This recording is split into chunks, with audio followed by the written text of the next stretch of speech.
I'm going to be showing you how to make a micro cache using 2 pop bottles. I call it a pop bottle micro. I'm sure there's other names out there for them, but this is very easy to do. Doesn't cost a lot of money, and it's just something you can use with stuff around the house. So first you start off with 2 pop bottles like I have here.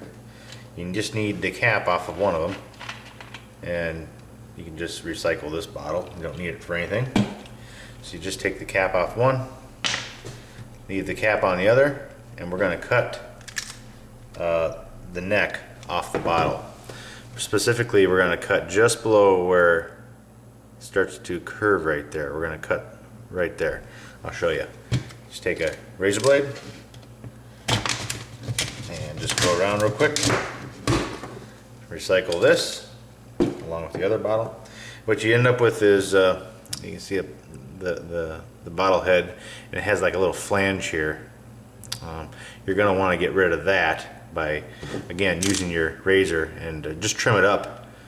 So basically it looks like this when you're done. This is one I've already cut off. You can see that it's just nice and clean and smooth and just straight right there. No flange sticks out. What we're going to do, the reason you need to make that flat there, is we're going to put another cap over it like this, and you won't be able to do that if there's any extra material there. Okay, so what you have is you have your cap like this, and you put we're gonna take and assemble the second cap on here like this, and I prefer using, and I recommend using, Gorilla Glue. I haven't had any problems with it yet. I've had caches like this I've put out, and they've gone through a Midwest winter and a Midwest summer as well too, and they still hold up pretty well, and they seal very well. See, what the thing with the Gorilla Glue is that it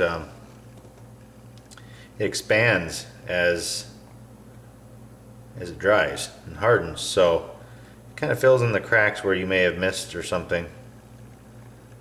Just put a nice bead there, not a whole lot, just you know, just enough there. I don't know if you can really see that or not, but you take the other cap and put it on there, and it never just snaps on. You usually have to use a hammer a little bit. If you have a C-clamp, this is just a little 2-inch C-clamp. This comes in handy. You probably need one of these. You can get these at the dollar store for $1, or hardware store for a couple dollars, whatever, and just clamp it on there. And it doesn't clamp on straight like I've said, so I'm just going to give this a light tap with a hammer. This here.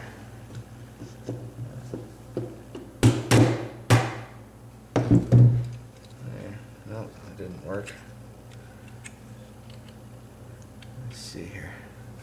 Down a little more. Give it another little tap so it goes down.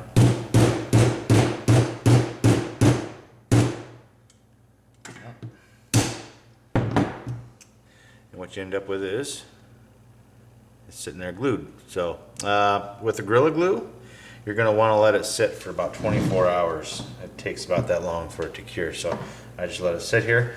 And just a word of advice: when you use the Gorilla Glue, like I said, it does expand. So you probably have to chip off some dry Gorilla Glue once you're done in 24 hours from now. No big deal. What you end up with is a pop bottle micro. This is a finished one. I've spray painted black, so it would go good in any dark locations.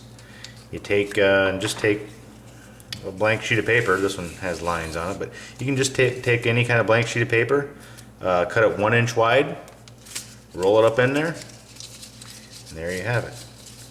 A micro container with log. You can use for yourself or give away to somebody else, and they can start hiding. And you can find them. You can find the ones that you made and given away.